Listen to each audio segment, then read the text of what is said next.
cette image assez terrifiante, ça pourrait nous arriver à tous ici, cette agression de ce journaliste de CNews en direct par ces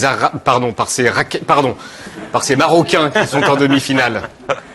De la compétition, c'est totalement historique. Un petit mot peut-être. Un petit mot. Merci à tous les joueurs, merci à l'entraîneur. Quelle violence, des images insoutenables. Des racailles arabo-musulmanes ont donc agressé ce journaliste de CNews. On va revoir ces images de CNews au ralenti.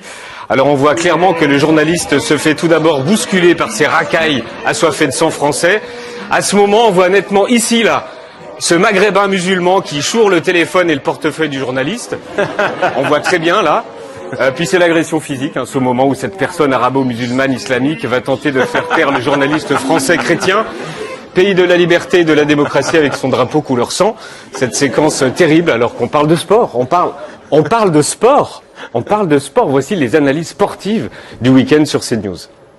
Tous les voyous et les délinquants et les racailles d'origine marocaine. Ils ne se considèrent plus français. Le symbole de la conquête par excellence. Les drapeaux maghrébins. Pourquoi il y avait des drapeaux algériens sur les Champs-Élysées? Des drapeaux maghrébins. Les Marocains n'étaient pas minoritaires sur les Champs-Élysées. D'un fond de revanche coloniale. Et pourtant, ils sont nés sur notre sol. Mais leur âme est ailleurs. Une sorte d'appropriation visuelle, de remplacement populationnel. C'est une manière de se venger du colonisateur. Drapeau arabo-musulman. Ouais, ta gueule, on a compris.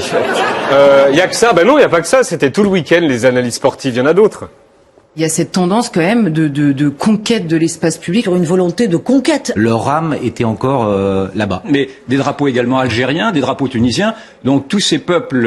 De Casablanca ou de Marrakech. Bien sûr que ça pose problème. De guerre civile à bas bruit. Guérilla civilisationnelle. Ou de pré-guerre civile. Pourquoi ils supportent le Maroc et ils supportent pas la France? Ce qu'on appelle des Marocains qui sont en fait pas des Marocains. Il y en a marre de ces intifadas. C'est justement qu'ils sont pas Marocains. Les drapeaux... Ta gueule, on a compris. Voici notre top 5 des réflexions les plus connes qu'on a entendues ce week-end sur CNews. Numéro 5, la dame qui fait tout le temps la gueule à la télé.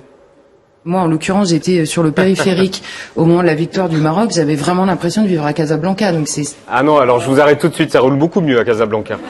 Numéro 4, faire un parallèle entre le Maroc en demi-finale de Coupe du Monde et le Troisième Reich, le classique. Excusez-moi, ça a toujours été des minorités, les fanatiques. Quand les SA défilaient en Allemagne dans les années 30, c'était pas la majorité des Allemands. Numéro 3, regardez les bandeaux qu'ils mettent en bas de l'écran. Victoire du Maroc, des violences gâchent la fête. Qui se change en... Bien souvent, alors je ne dis pas que naturellement un musulman ne puisse pas... Immigration, quelle solution?